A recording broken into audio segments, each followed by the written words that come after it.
Amém, irmãos? Mais uma palavra, né? Louvado seja o Senhor. Que o Senhor possa nos guiar em todas as coisas.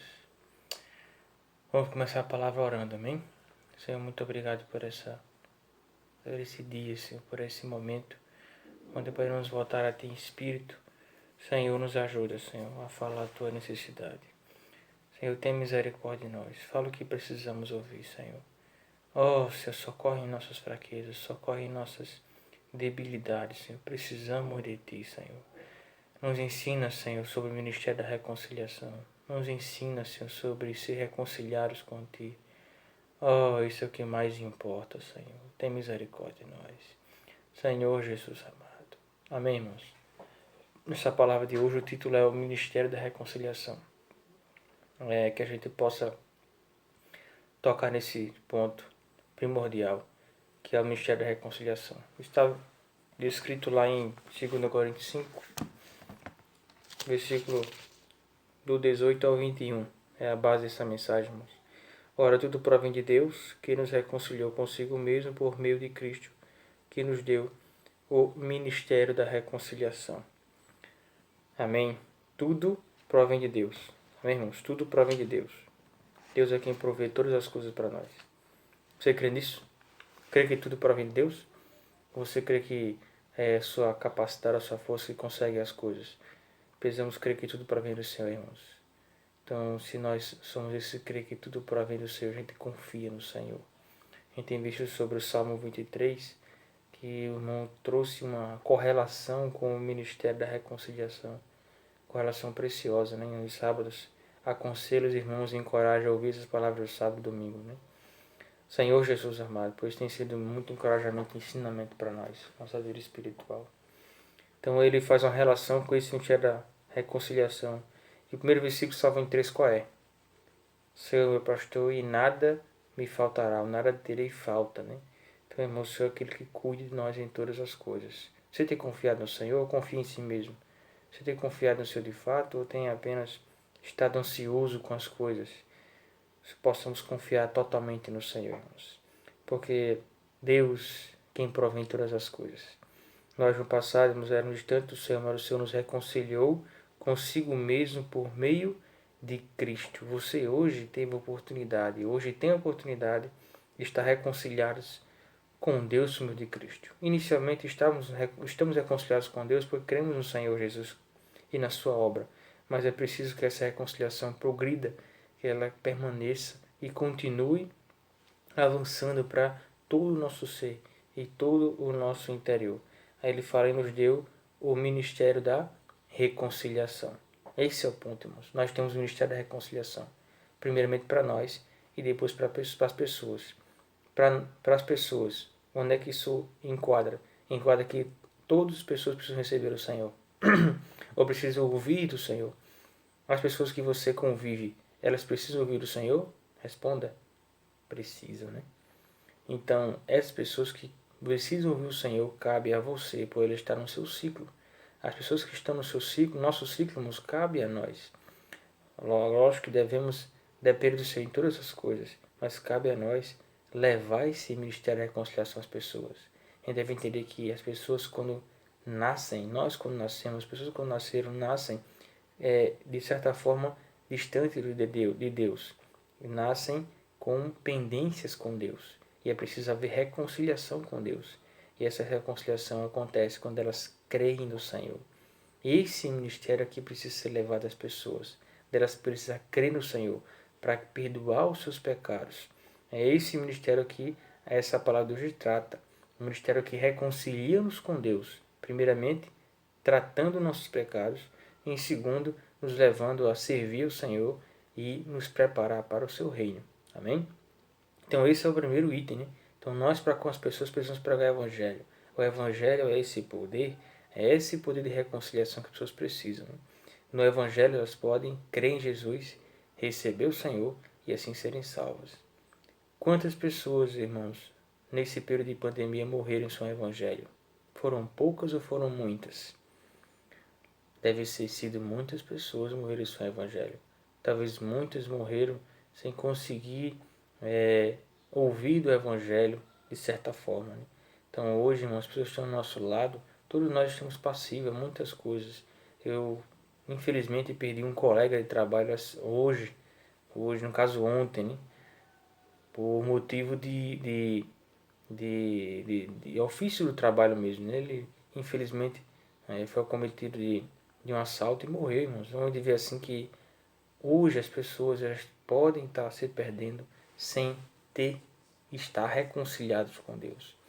Lógico, a necessidade da pessoa de receber o Senhor é de cada um, né? É ela que vai decidir se ela recebe ou não o Senhor, né? Mas cabe a nós, irmãos, pregar o Evangelho. Que o Espírito é quem tem o poder de convencer. Então esse aqui é o ponto. Nos reconciliar com Deus para reconciliar as pessoas. Então esse é no lado de Deus, nós reconciliamos as pessoas. E no nosso lado, nós precisamos ser reconciliados por dia após dia. Se você já se reconciliou o Senhor uma vez por todas, nós precisamos ainda continuar nos reconciliando com Deus para podermos ter acesso, né, a mais itens da nossa salvação completa. Amém? Então, o primeiro ponto dessa semana que vem falar, que o irmão fala para nós, é esse item. E nós temos o Ministério da Reconciliação e precisamos levá-lo às pessoas. A 19 vai falar saber que Deus estava em Cristo reconciliando consigo o mundo, não imputando aos homens as suas transações, e nos confiou a palavra da reconciliação. Você tem a palavra da reconciliação para as pessoas. O que você pode pregar com essa palavra? Que as pessoas precisam receber Jesus. Somos pecadores e precisamos de Jesus para perdoar os nossos pecados. Se ela se convencer disso, é o primeiro passo. O segundo passo é ela confessar que Jesus é o Senhor da vida dela. Quando ela faz isso, irmãos, ela sim obtém de Deus a reconciliação. Entenda, quando alguém, ela de fato entende a necessidade de que precisa reconciliar com Deus, pois éramos inimigo de Deus, ela confessa os seus pecados. Então você tem que levar a pessoa a confessar os pecados dela, né? Não para você, né? Mas para Deus, né? Que ela possa confessar tudo o que ela fez que não agradou a Deus, né? A confissão é algo necessário, irmãos, para que a pessoa possa se reconciliar com Deus. Não tem como se reconciliar com Deus sem confissão. Então você também precisa confessar-se diante do Senhor. Você tem confessado ao Senhor? Nós, irmãos, hoje não precisamos de nenhum sacerdote para poder imolar nenhum animal para conosco e assim ter nossos pecados perdoados ou cobertos. Nós temos hoje livre acesso ao próprio Deus e podemos confessar nossos pecados a Ele. Isso é um tremendo privilégio, né? Então por isso que ele fala aqui que Cristo nos reconciliou no mundo, né? E não imputando a nós as nossas transações, mas nos confiou a palavra da reconciliação. Amém? De sorte que nós somos embaixadores em nome de Cristo. Então você é um embaixador, um representante, um embaixador, aquele que representa Cristo. Então você representa esse Cristo que reconcilia as pessoas. Você tem sido reconciliador das pessoas? Se não, a primeira coisa que tem que fazer é você se reconciliar com Deus. Quem é reconciliado, reconcilia. Se a gente não é reconciliado com Deus, não reconcilia ninguém. Você só leva onde você está. A gente viu essa frase muito fortemente. A gente só leva alguém onde nós estamos. Você vê muito bem nesse dia, né? Então, se você não é uma pessoa reconciliada, você tem pendências com Deus em relação à sua condição espiritual, ou pendências com os homens que levam você a não conseguir a ter uma relação quite com Deus, então você não vai conseguir reconciliar ninguém. A sua palavra de reconciliação não é de reconciliação, mas é de intriga. Então possamos, irmãos, ter o nosso ser reconciliado com Deus. Isso é muito importante. Vimos isso nas mensagens do sábado e nós precisamos considerar isso no nosso vida diário, pois senão não conseguiremos reconciliar ninguém, irmãos. Que o Senhor tenha misericórdia de nós. No momento desse em que o Senhor fala de pregar o Evangelho, de cuidar das pessoas, se nós não tivermos um coração, irmãos, voltado para o Senhor, em estar reconciliado, a gente nunca vai conseguir, de fato, reconciliar ninguém. É como se a reconciliação para nós nunca foi efetiva.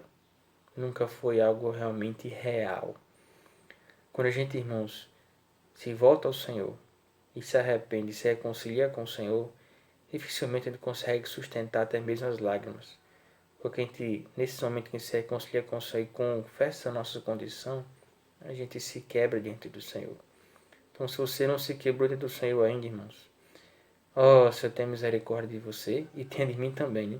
Porque eu preciso me reconciliar com o Senhor também, em todos os momentos da minha vida. Muitos de nós, irmãos, tem muitas coisas a ser quebradas em nosso coração para ser reconciliado com o Senhor. Então possamos manter nossa condição kit para poder reconciliar outros. Amém? O Senhor quer usar você. Você é o embaixador.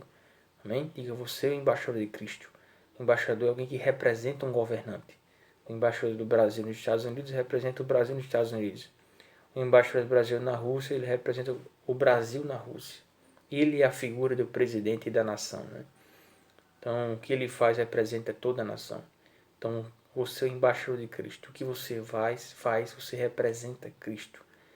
Ele fala aqui como autoridade, como se Deus exortasse por nosso intermédio. Olha, como embaixador você pode levar a pessoa a se reconciliar com Deus. Que autoridade o Senhor nos deu. Louvado seja o Senhor. Em nome de Cristo, pois rogamos que vos reconcilieis com Deus. Amém? Em nome de Cristo, rogamos que reconcilieis com Deus. Veja o desespero de Paulo. Aqui é um ponto importante. Paulo, se olhar esse versículo isoladamente, você não vai entender por que Paulo está rogando. Por que tanto desespero, né? Em nome de Jesus, né? Eu lhe rogo, lhe peço e suplico, pelo amor de Deus, reconcilie com Deus, né? Por que Paulo dizendo isso? Porque a condição dos coríntios não era boa. Condições de vários tipos de pecado, desentendimento, de problema na igreja. Então, por isso que ele pede para os coríntios se reconciliar. Quantos itens de reconciliação coríntios não tinham para poder se voltar para Deus, né? Então, hoje nós também temos recebido rogos. O rogo de Paulo serve para você e para mim. Reconcilie com Deus, meu amigo, enquanto há tempo, né? Se volta ao Senhor, não perca mais tempo. Então, esse é um rogo do Senhor para conosco, irmãos. Ó Senhor Jesus, na volta do seu irmão, você não vai rogar, não. O Senhor vai apenas julgar, né? Hoje Ele está rogando para nós. Hoje Ele tem rogado pelos irmãos, rogado pela sua palavra. Ele tem rogado pela palavra que tem ouvido no final de semana. Ele tem rogado pelas situações que você passa, Deus rogando para você se reconciliar com Ele, irmãos. Mas você é duro. Você é duro na queda. Você não se quebra fácil. Você é forte. Eu sou forte, né? A gente só se quebra quando não tem saída, quando está na sofrência. Não pode ser assim, a gente não pode permanecer sempre assim, irmãos, né? A gente tem que acelerar o nosso crescimento. E como se acelera, irmãos? Senhor Jesus amado, se reconciliando com Deus cotidianamente. Oh, Senhor, nesse dia se reconcilie com o Senhor, nesse momento se volta ao Senhor para se reconciliar com o Senhor. Amém, irmãos? Você pode estar pensando assim, não cometi pecado nenhum. Eu não sou pessoa direita, eu faço tudo direitinho, né? Esse, irmãos, é o conceito do mundo. O conceito das pessoas que vivem no mundo. É o conceito da moral humana, entenda. Nossa moral humana não vale de nada, irmãos.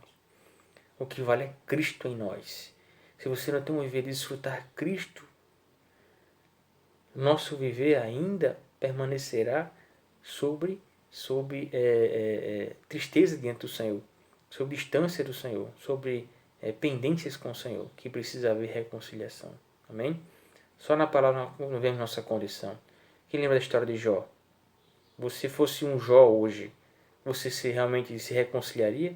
Você faria diferente do que Jó fez ou faria a mesma coisa que ele fez? Eu garanto a você, irmão, se nós fôssemos um Jó, nos dias de hoje, uma pessoa que Deus disse que era uma pessoa que não tinha defeitos, uma pessoa que não era reta perante Ele, será que você, nessa condição, seria diferente de Jó? Talvez fôssemos até pior que Jó. Jó, ele questionou Deus, né? Ele tinha monstro entre si. O orgulho dele era a sua procedência.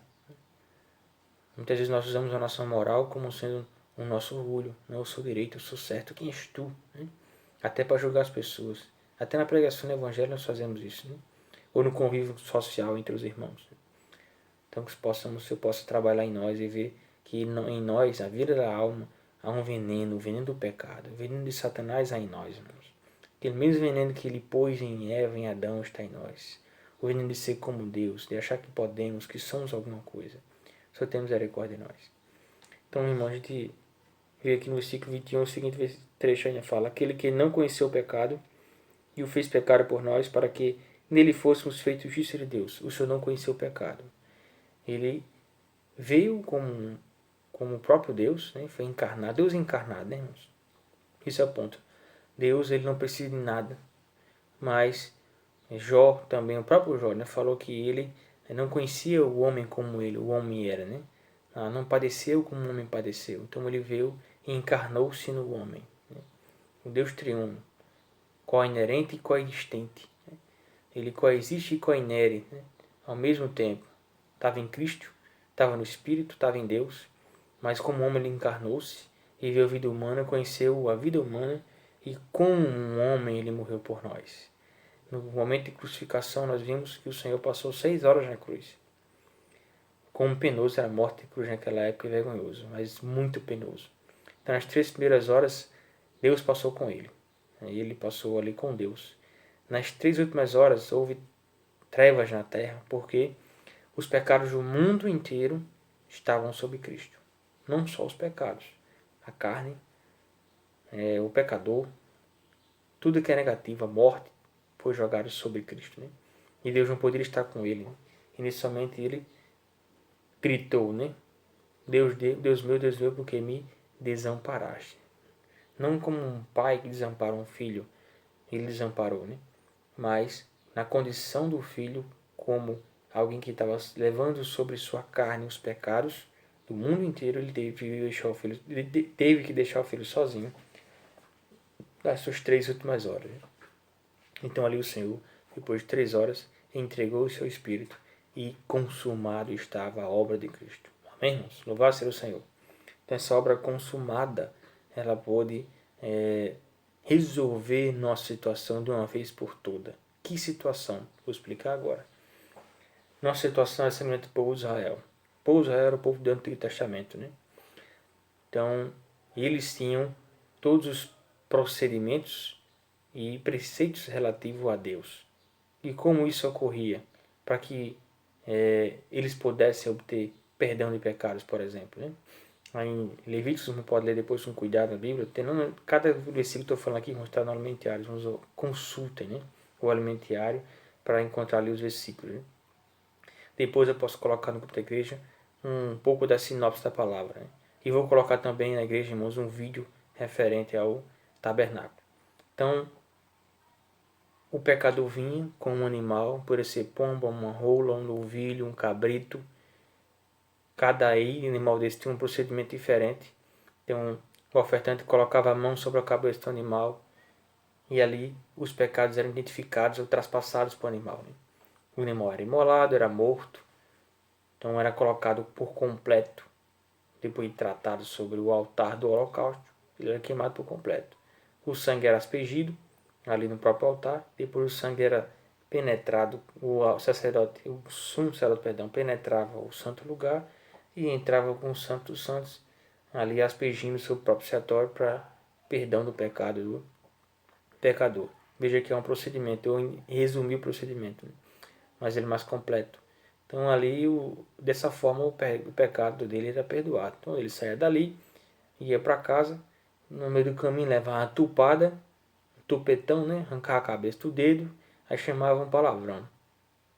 Aí ele voltava de novo para oferecer o sacrifício pelos seus pecados. Veja que coisa complicada, irmão. Tinha jeito? Tinha não, irmãos. O homem era fadado a ser um pecador. Fadado à morte.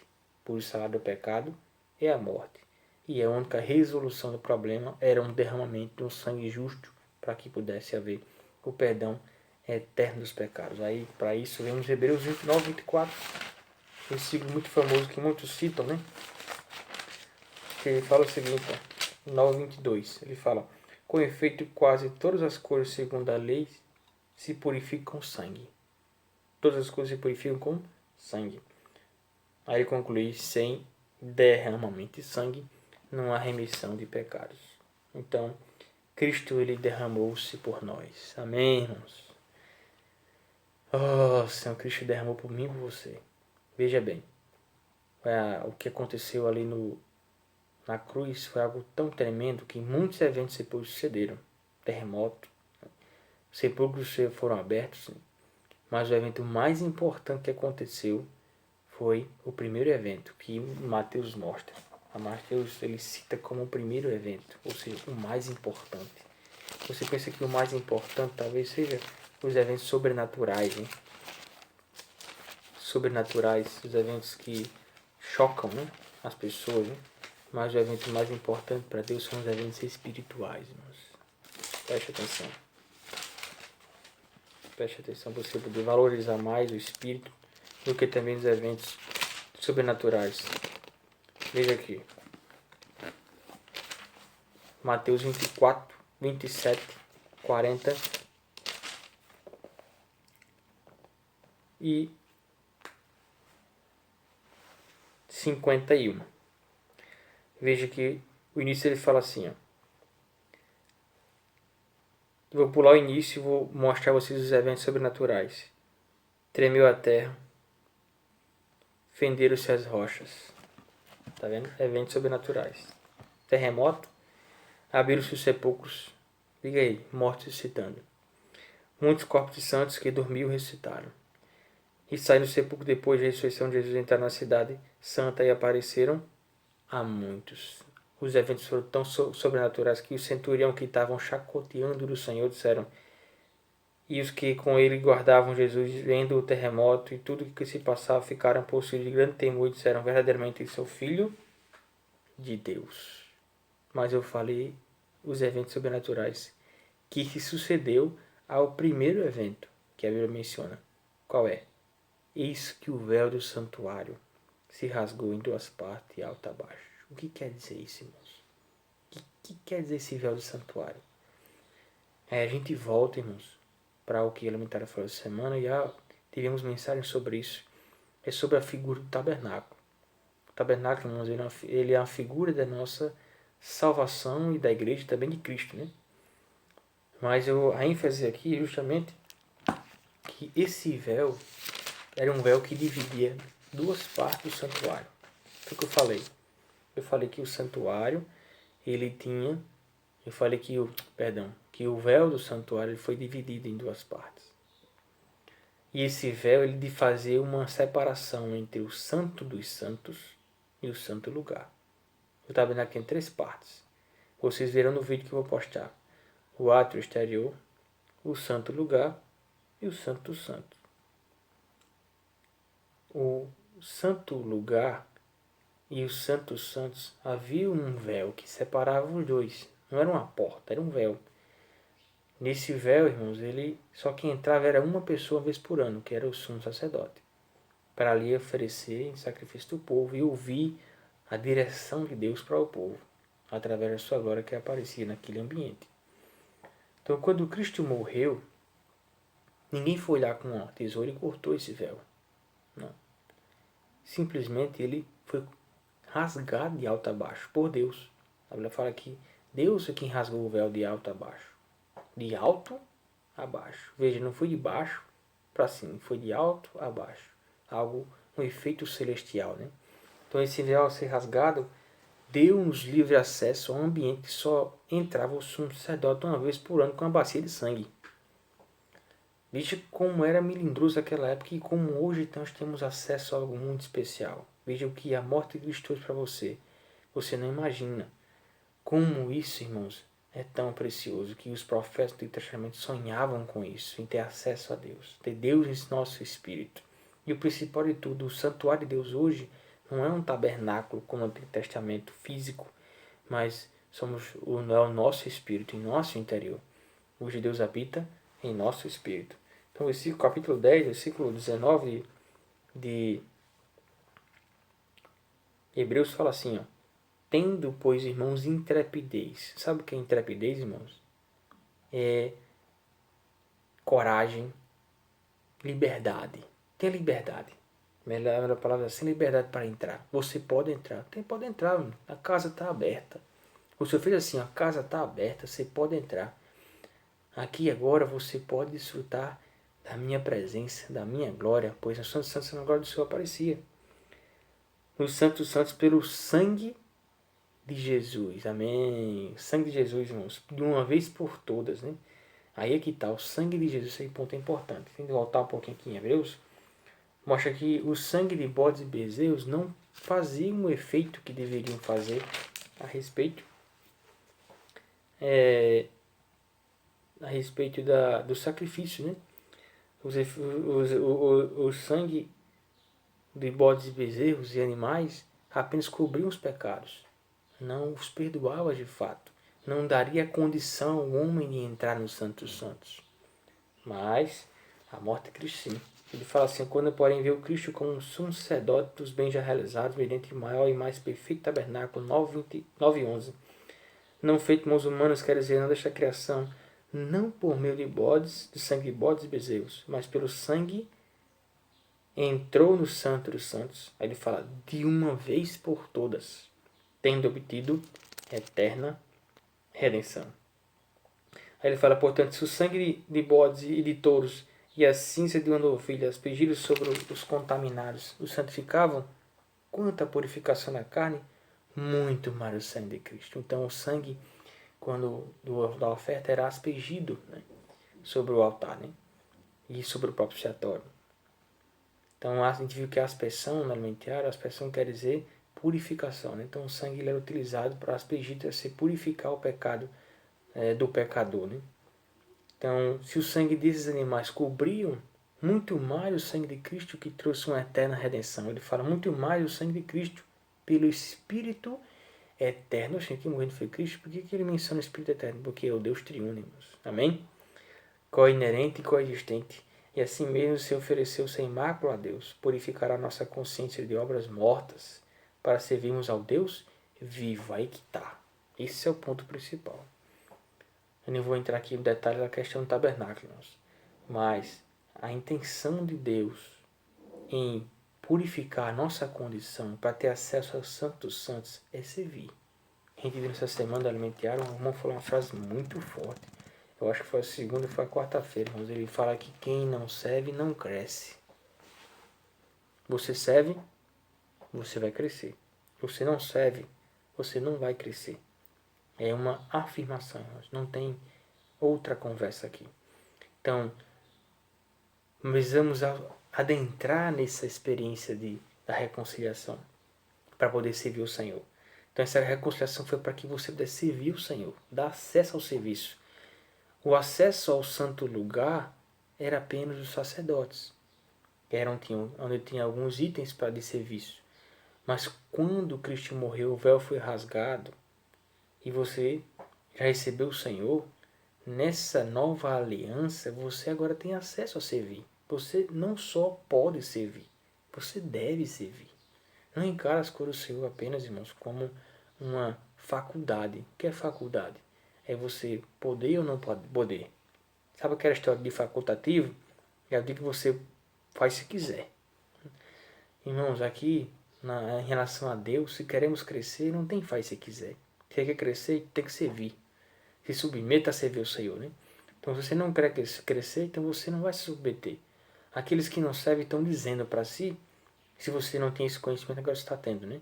Estão dizendo para si que não querem crescer. Oh, Senhor Jesus amado, irmãos, servir traz salvação para nós, para nossa casa, para nossa família e nos faz crescer em vida, né? Faz ser aqueles que são úteis de amor do Senhor. Você foi redimido, você foi salvo pelo sangue de Cristo, pela morte de Cristo, para servir. Veja aqui, para servirmos ao Deus vivo. Amém? Louvado seja o Senhor. Então essa é a intenção de nós sermos reconciliados com Deus, para servirmos ao Senhor. Então veja como a obra de Cristo foi completa e nos capacitou e habilitou a tantas coisas, né? O Senhor de fato, irmãos, quer que sirvamos a Ele, hein? Vimos um versículo essa semana de Malaquias muito rico. Malaquias 3, 17. O que ele fala sobre o serviço? Olha só. Isso está de extinção, irmãos. Aqui, Malaquias 3, 17 e 18. Eles serão para mim particular tesouro. Que ele fala para o Israel, né? Naquele dia em que prepararei, diz o Senhor dos Exércitos, poupá-los-ei de um homem, como um homem poupa a seu filho que o serve. Olha, como um homem poupa a seu filho que o serve. Veja assim, aqui tem filho que não serve. Olha, aqui pode haver filho que não serve, mas os filhos que não servem serão disciplinados pelo Senhor. Vamos ver isso hoje, aqui a pouco. Então você quer ser um filho que serve ou que não serve? Quem é pai e mãe sabe que tem aquele filho que serve e aquele filho que não quer servir, que não gosta de servir, não gosta de fazer nada, né? Então, o Senhor poupa aqueles filhos que servem, né? Então verei outra vez a diferença entre o justo e o perverso, entre o que serve a Deus e o que não serve. Olha só como o Senhor é muito claro, irmãos. Ele traz uma distinção, primeiramente, entre justo e perverso. Pessoas até mesmo que não creem no Senhor, mas depois tem uma distinção entre aqueles que servem ao Senhor, que são seus filhos, são seu povo, né? Nem possamos ser os que servem ao Senhor, né, irmãos? Louvado seja o Senhor. Tem uma experiência, irmãos, no tabernáculo. Volta para Hebreus. Hebreus capítulo... No capítulo...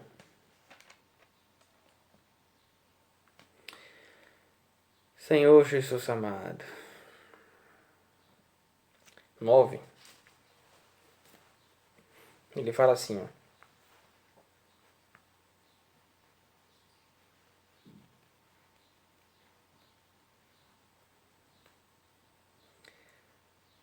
Versículo 1. Versículo 1, irmãos. Ele fala assim, ó.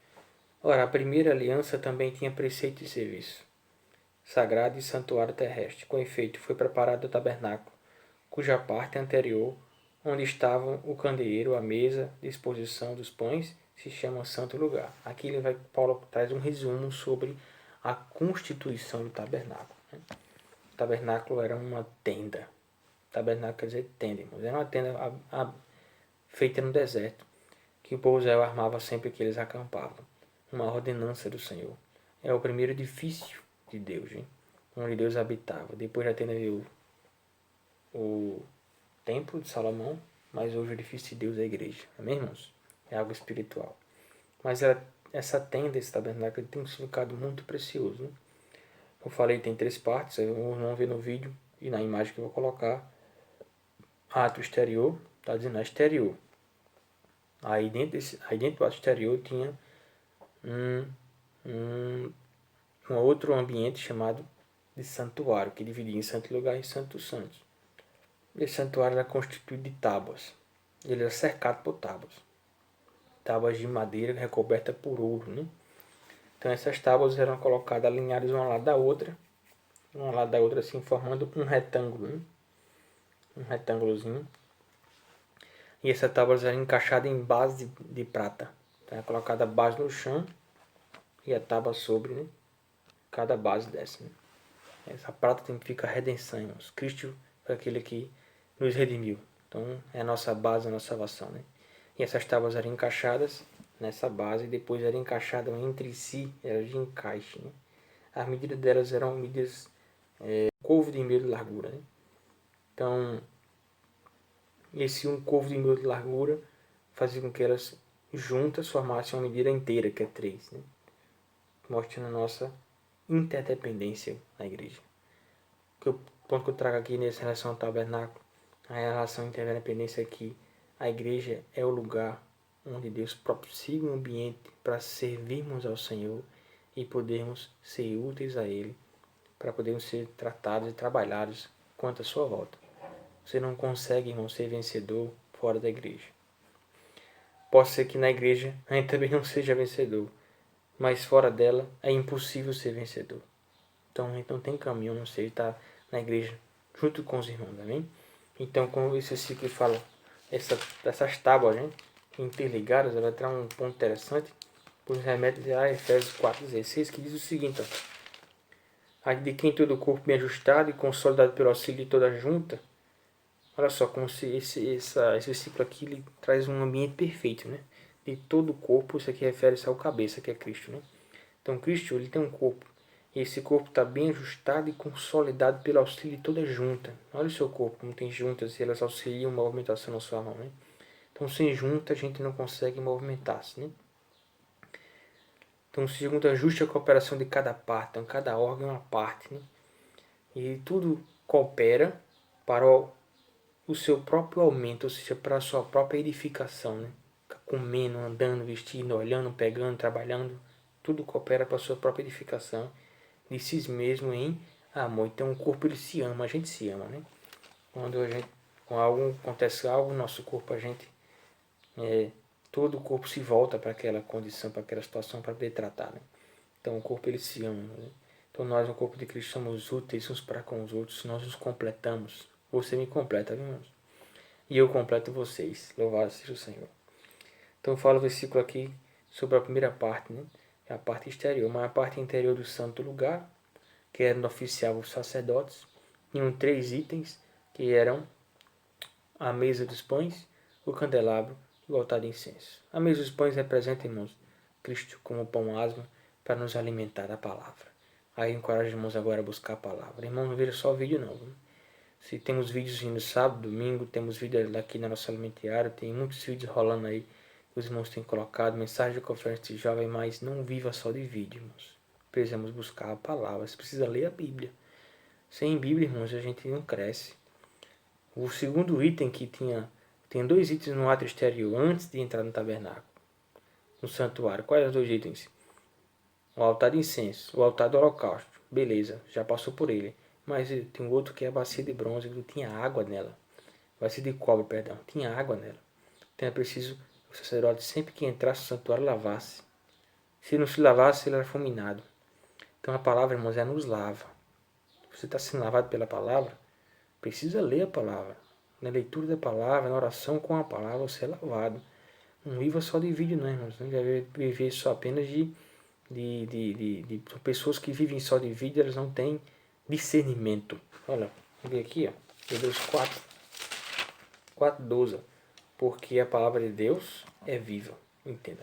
A palavra é viva. Você lê essa palavra, você tem vida. E você fica vivo e eficaz. Tem seus resultados. É mais cortante que qualquer espada de 2 gumes. Você consegue discernir o que as pessoas pensam, que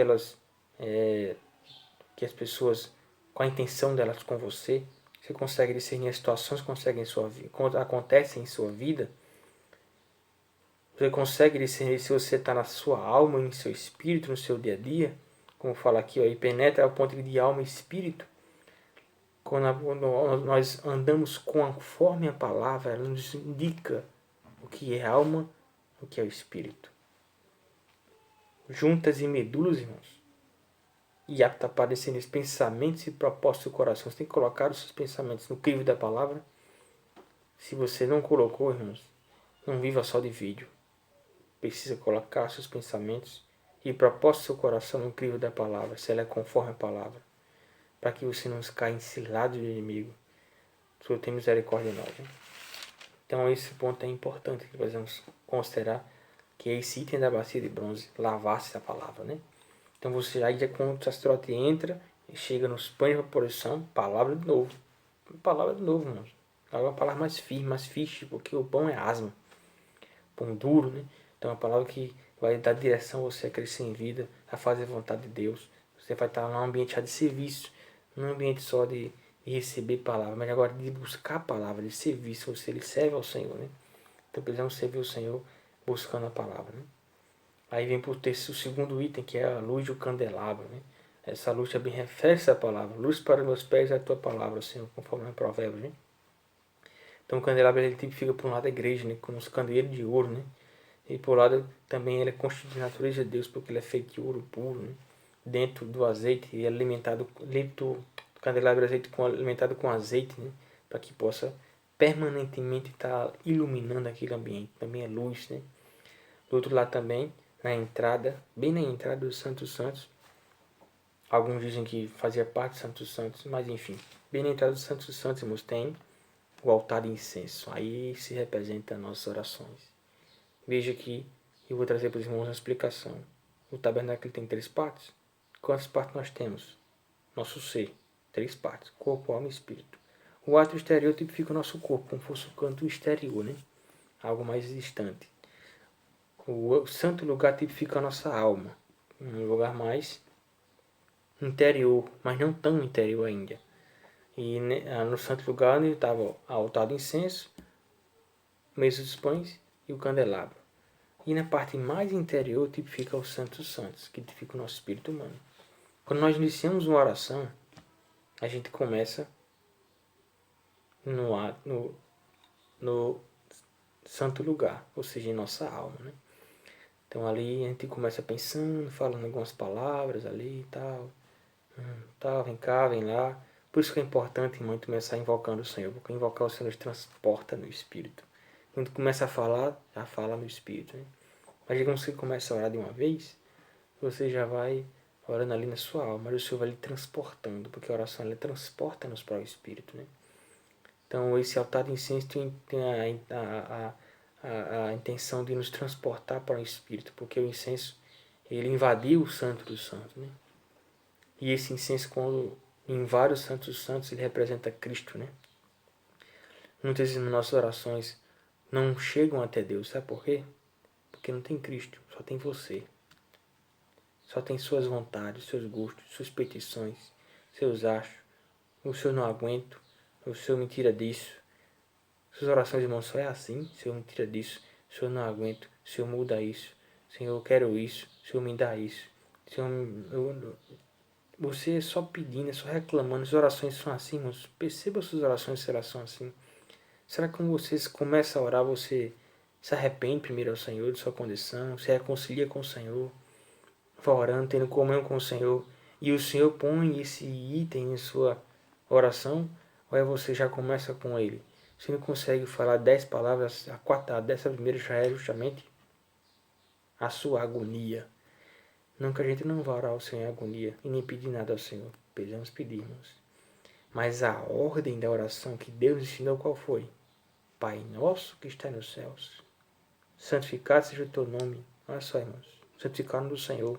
Venha o teu reino, a vontade de Deus. É vir o reino de Deus na terra, né? Para que a vontade de Deus seja feita tanto na terra como é feita nos céus. Aí entra os pontos nossos, individuais. Pão nosso cada dia. O Senhor nos dá hoje. Aí vem a reconciliação, perdoar as nossas ofensas, assim como ter perdoado quem tem me ofendido. Aí a questão de guardar do mal, não deixeis cair em tentação, né? Mas livrar-me do maligno, né? No original, o mal ali é maligno. Satanás é um maligno que está sempre fazendo planos para poder nos derrubar, né? Impedir a nossa salvação, nosso completa salvação, nosso desenvolvimento, nosso crescer em vida, nosso servir. Ele faz tudo isso para conosco, irmãos. Porque ele tem um exército que tem determinado isso contra nós, né? Então veja como precisamos ter esse princípio da oração em nossas orações, para que elas passem, irmãos, a linha dos ares, né? A gente sabe que há principados e potestades, anjos caídos, eles tentam impedir nossas orações, cheguem até Deus, fazem pressão, compressão para com isso, né? Mas quando as orações ela tem um elemento precioso que é esse incenso, irmãos, não tem jeito, não tem força que suporte a força de Cristo, porque ele venceu a morte, ele vai vencer tudo, irmãos. Essa oração chega ao Senhor. Quando chega a Deus, tchau. Seja feito, né? Esteja feito, né? Já estará feito, né, irmãos? Olha o versículo fala sobre isso, Apocalipse. Não vi com esse versículo, né? E entendem, irmãos, aqui Apocalipse são os efeitos relativos à volta do Senhor. E esses efeitos, eles foram apressados pelas orações dos santos. Olha só. As suas orações, irmãos, podem mudar a terra. Sua oração pode mudar a condição da sua cidade, da sua vida, da sua família. Muda a condição do seu país. Na sua oração pode até mudar a condição, irmãos, da pandemia atual. Se formos fiéis ao Senhor, o Senhor nos ouve. Ele fala, e quando tomou o livro, 4 seres viventes, esse é o livro dos 4 seres, irmãos, referente à volta do Senhor. E os 24 anciões postaram diante do Cordeiro, tendo cada um deles harpas e taças e ouro cheio de incensos, que são as orações dos santos. Sua oração está aqui, irmãos? Sua oração está aqui? Tem que estar aqui, irmãos. A oração que refere-se à volta do Senhor tem que estar aqui. Você tem orado para o Senhor voltar? Se não, é porque você não quer que o Senhor volte. Você quer ver aqui nessa terra, nessa vida, como Ele está, né? No caos que está, você quer estar aqui. Você quer estar aqui na pandemia, você quer estar aqui na agonia, na situação atual, na insegurança. Você quer estar aqui do jeito que está, né? Você quer viver aqui sua vida e pronto, né? É isso, irmãos? o Senhor tem misericórdia de nós. Que possamos orar, irmãos, para que o Senhor volte. Maranata, Senhor. Volta, Senhor. Versículo 3 fala assim: veio outro anjo e ficou de pé junto ao altar com um incensário de ouro, e foi-lhe dado muito incenso, para oferecer com as orações. Amém. Muito de Cristo, irmãos, tem para nós podermos orar. E todos os santos sobre o altar de ouro que se acha diante do trono de Deus. Né? Então veja como ponto rico, irmãos, é necessário nas nossas orações esse altar de incenso, né? Que nos leva também a ter comunhão com Deus no Espírito. Né? Não só para pedir, mas também ter comunhão com o Senhor. E por último, a arca. Né? A arca representa ali o próprio Deus. Com 3 itens dentro dela. A arca é um baú, irmãos. Literalmente um baú feito de madeira, recoberto de ouro. Né? A madeira da acácia, madeira fixe, nobre, né? E recoberta com ouro. E em cima dela tinha uma tampa, havia nas imagens, a tampa do próprio propiciatório, onde tinha 2 querubins com 2 asas que faziam sombra. Quem entrasse ali sem o sangue, fora o sacerdote, seria fulminado. Hoje a gente tem acesso, irmãos, à arca, né? E o que tem dentro dela. Sabe o que tem dentro da arca? Tinha as 2 tábuas dos 10 mandamentos, que chamam-se a tábua do testemunho, né? As pedras do testemunho, mostrando o próprio Deus quem ele é. Tinha também a porção, a vara de Arão, seca que floresceu. Vejamos como isso é poderoso, né? Poder da ressurreição. Um pau seco que florescer fora da árvore, né? E por último, uma porção de maná escondido. Então, uma porção de desfrute de Cristo escondido você tem. Quando você entra nesse ambiente especial que é o Santo dos Santos, precisamos entrar diariamente. A gente tem todos esses itens, né? Então, precisamos desfrutar da presença do Senhor. Agora, o santo lugar, o santo santo é um ambiente só, porque o lugar foi rasgado. Cristo foi rasgado por nós, traspassado por nós. Hein? Então podemos servir a Ele no Espírito, contemplando a arca, a sua glória, e servindo na palavra, através da luz do Senhor sobre nós, e bem como nas orações. Louvado seja o Senhor por esses pontos, irmãos. Então o tabernáculo tem um desses figuras. Eu confesso, irmãos, que foi uma pincelada, não foi algo mais profundo, mas só para podermos ter uma noção do quão importante foi a obra de Cristo para nós, dando acesso aos Santos dos Santos. Para quê? Para que você tenha acesso aos Santos dos Santos, a Deus, para poder servir a Ele. Você vai ser servo do Senhor até na sua volta. Os seus servos servirão pelo século dos séculos. Apocalipse, capítulo 20, versículo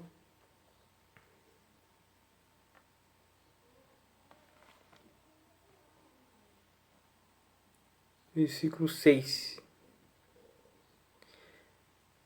Bem-aventurado o santo é aquele que tem parte na ressurreição. Sobre isso, segundo a morte, não tem autoridade. Pelo contrário, serão sacerdotes de Deus, e de Cristo reinarão com ele pelos 1000 anos. Né? Louvado seja o Senhor. Então a gente vê assim que a gente vai servir o Senhor. Não tem jeito. Nossa função vai ser servir o Senhor na sua volta, né? Oh Senhor Jesus amado. Vamos agora para o último ponto dessa palavra, que é que você foi reconciliado para reconciliar outros. Amém? Você precisa estar reconciliado para reconciliar outros. Então você foi reconciliado para poder servir. Amém?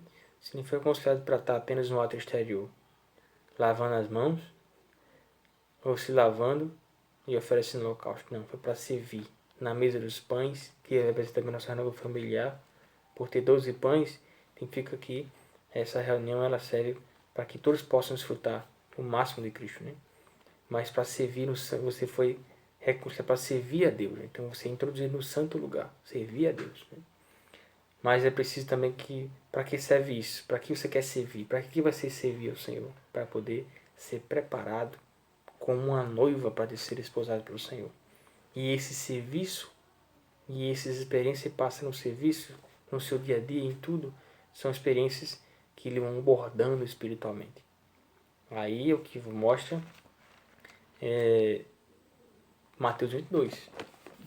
Mostra de uma boda de cordeiro, né? Que é boda, festa de casamento. Cristo ele vai se casar com a igreja. Né? Cristo não vai se casar com um tabernáculo e nem com um templo, mas com Não um edifício morto, de pedras, feito por mãos, né? Mas um edifício vivo. A igreja é esse edifício vivo.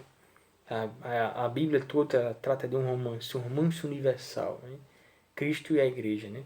Simbolizado primeiramente com Adão e Eva, mas agora entre Cristo e a igreja, como mostra lá em Efésios 25, né? 5:25 em diante. Então a gente vê assim que esse casamento universal ele vai concretizar-se na volta do Senhor. Ele virá desposar a sua noiva, né?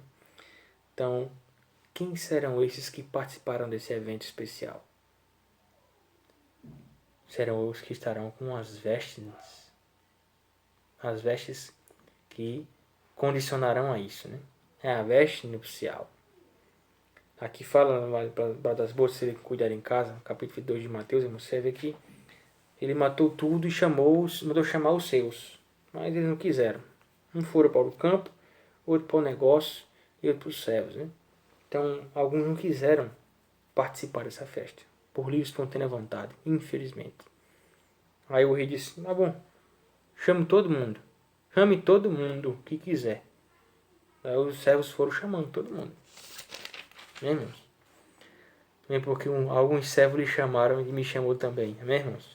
Hoje você é um servo para chamar as pessoas para essa festa. Entretanto, como eu falei, é preciso que tenha um item especial para entrar nessa festa. É uma veste nupcial. Ele fala aqui, entrando porém o rei, para ver o que estava à mesa, encontrou ali um homem que não trazia veste nupcial. Entenda as irmãs que vão para a reunião às vezes, não é aquele vestido bonito que você tem, aquele vestido caro de 200, 300, 400, 500 conto, não. Nem aquele vestido de festa, nem o seu vestido de noiva quando você se casou, né? Não, não são esses vestidos. Os irmãos também não são aquele terno, aquele paletó, né? Aquela camisa bonita, aquela calça chique que você comprou, da marca tal, não. Não é. Não é isso, irmãos. Uma veste espiritual.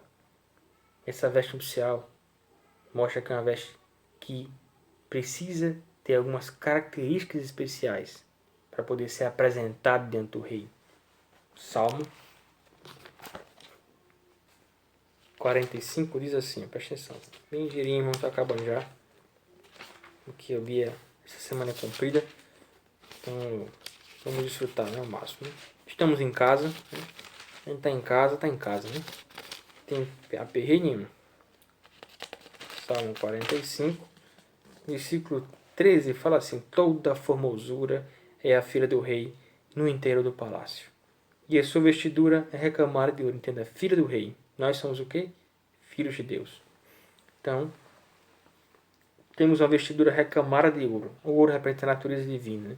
Quando você crê no Senhor, você recebeu dentro de si um talento, um dom. O dom da salvação. Então, é uma vestidura recamada de ouro. É em roupagens bordadas. Aí pronto. Ela tem a vestidura recamada de ouro, mas ela não podia entrar apenas com essa vestidura recamada de ouro. Ela precisava de uma roupagem bordada. 14. Em roupagens bordadas conduzem perante o rei. Ela só é apresentada perante o rei com roupagens bordadas. As virgens, seus companheiros a seguem, serão trazidas à sua presença. Então, precisamos de roupas bordadas. Senhor Jesus, essa veste do céu é bordada, irmãos. Ela é bordada não, que você serve ao Senhor. Na sua casa, com sua família, com sua relação com sua esposa, com seu filho, no seu trabalho, no seu negócio. No seu negócio você é bordado. Você tem atos de justiça. Eita, o que é bordar? É o ato de justiça. Vamos lá em Apocalipse, capítulo 19, mostra já justamente o Senhor nessa festa com os seus vencedores, aqueles que participaram da festa.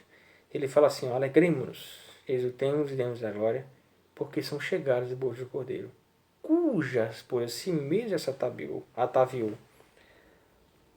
Pois foi dado vestido de linho finíssimo, resplandecente e puro, porque o linho finíssimo são os atos de justiça dos santos. No seu trabalho, quais são os seus atos? Justiça ou de injustiça? Você é injusto com seus colegas, no seu negócio? Você mente para conseguir as coisas? Ou você fala a verdade? O que você realmente negocia? Algo que provém do Senhor ou algo que o mundo não aprova? Precisamos ter cuidado em todas as coisas. em todas as coisas. Tudo que nós fazemos, eles produzem atos de justiça ou injustiça.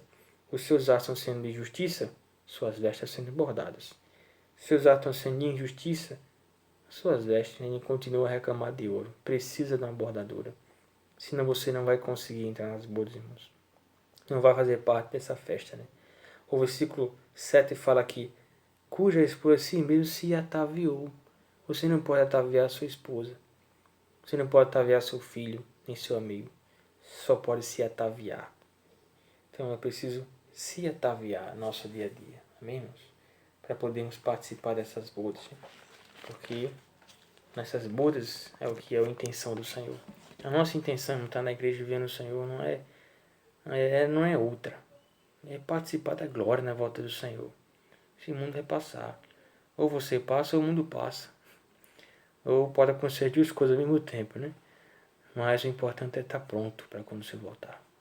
Para aqueles que dormirão no Senhor, está pronto para quando abrir os olhos, estar na presença do Rei. Pois a roupa vai estar bordada. Louvado seja o Senhor. Vamos bordar nossas roupas hoje, irmãos. Muito preciosa essa palavra. Se irmãos precisarem de qualquer coisa, irmãos, relativa às suas necessidades, conversem conosco, que a gente pode ajudar os irmãos no que for necessário, hein? E no que tiver ao nosso alcance. Oração também, irmãos, podem solicitar que a gente pode orar pelos irmãos. O importante é estarmos juntos, na comunhão uns com os outros. Creio que em breve voltaremos a reunir. Vamos aguardar a orientação dos irmãos quanto a isso. Mas eu creio que logo voltemos a reunir, pois paulatinamente tenho percebido que as coisas têm voltado, né? Embora o vírus estejam por aí, mas as coisas têm voltado. Que o Senhor possa nos guardar e guardar os irmãos de contágio, aqueles que se contaminaram. Graças ao Senhor já voltaram tão bem, em saúde, e que ninguém mais possa se contaminar. Amém? Louvado seja o nome do Senhor. Oh, Senhor Jesus, obrigado por essa palavra, pelo teu falar. Oh, Senhor, nos borda espiritualmente. Queremos participar dos bodas do Cordeiro. Queremos para hoje e para isso hoje servir a Ti. Estar sendo reconciliados contigo. Louvado seja o Senhor Jesus.